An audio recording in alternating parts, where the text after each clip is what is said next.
Hi everyone. I will be summarizing chapter 7 in Johnston's book, and where he discusses his conceptual views of behavior that is under the skin.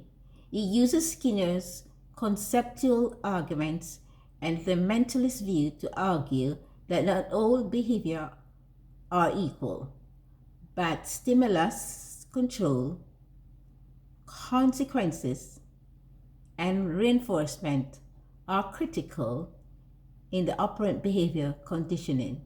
To understand the meaning of creativity as a behavior contingency, he refers to creativity as a thing that we all possess, and labels are placed on behavior to focus purely on the interest of the individual behavior and not on the environment.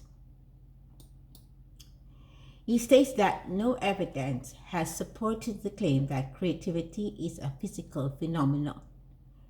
Johnston states that to accept the mentalist premise that creativity is part of the novelty, we must also believe that creativity is based on the way we feel under certain conditions or circumstances. We must also accept that the premise that mentalists view that behavior is a mental process. Johnson states, as we have seen such strategy is not only unnecessary, but the methodological challenges and fraught with conceptual pitfalls. Johnson believes that we can refine our agenda to the reference we want it to be when we label creativity as a behavior and we use words to describe our feeling that is learned. He states that a part of the controlling and our words identify the sources of control over the behavior stimulus, just like when we use words to identify other behavior such as walking and eating, and which are controlling stimulus and direct our movement and verbal responses. Johnson believes that creativity is subjective. It can mean different things to different persons, and creativity does not provide the exactness like the operant behaviors. He refers to a friend who shows you the painting he made. You complimented him, but soon after you found out that the painting was a copy of another person's work.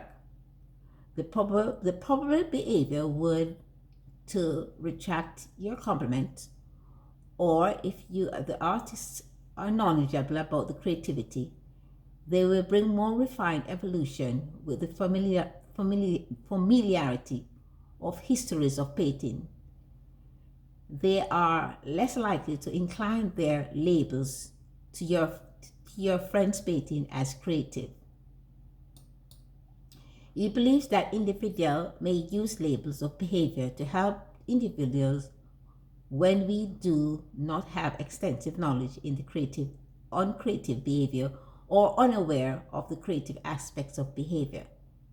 Johnson states that the knowledge is essential in labeling creativity because of its subjectivity.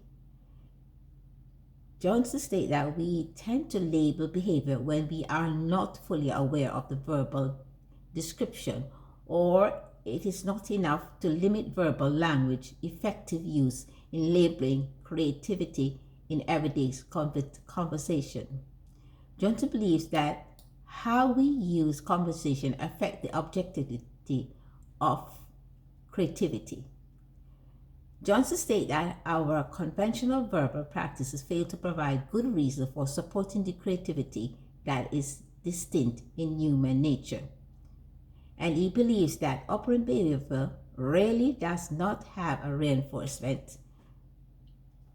In this scenario about the BCBA experience with the student and classroom teacher, he demonstrates the discrimination process when the teacher tries to change the behavior response in the behavior response in one behavior but ignores the other.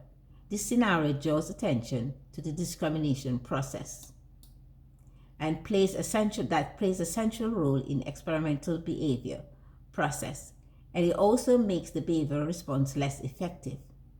Furthermore, the nature of creativity makes it very difficult to reinforce.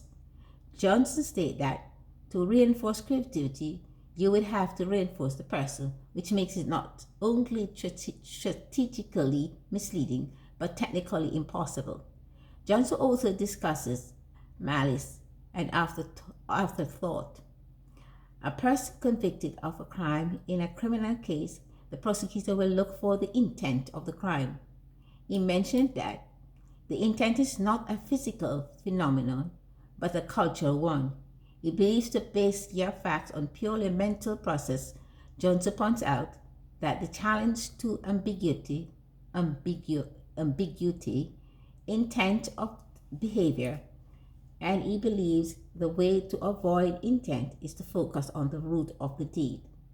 Johnson states that people generally accept behavior that is trustworthy, but often avoid blame.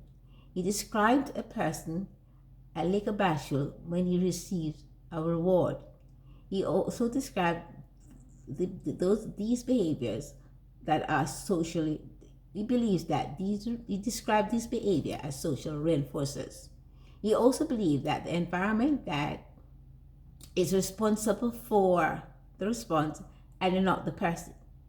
He made the contrast to the person who has a mental illness and commit a criminal act, and one who does not have mental illness. He also stated that a person who commits a crime and shown to be mentally ill or fail to recognize right or wrong consequences of his action, the law accommodates the situation with options such as pleas and sentences. The operant behavior supports environmental influences, unlike the mentalist who believes that the person's mind is responsible for his action. He also looked at conscience. According to Johnson, just as we are taught to be responsible for our actions, we are also taught to be guilty or ashamed when our behavior falls short. And he believes that our parental training has reinforced our histories in reinforcing our behavior that has shaped our conscience. Certain behavior requires punishment. Thank you for listening.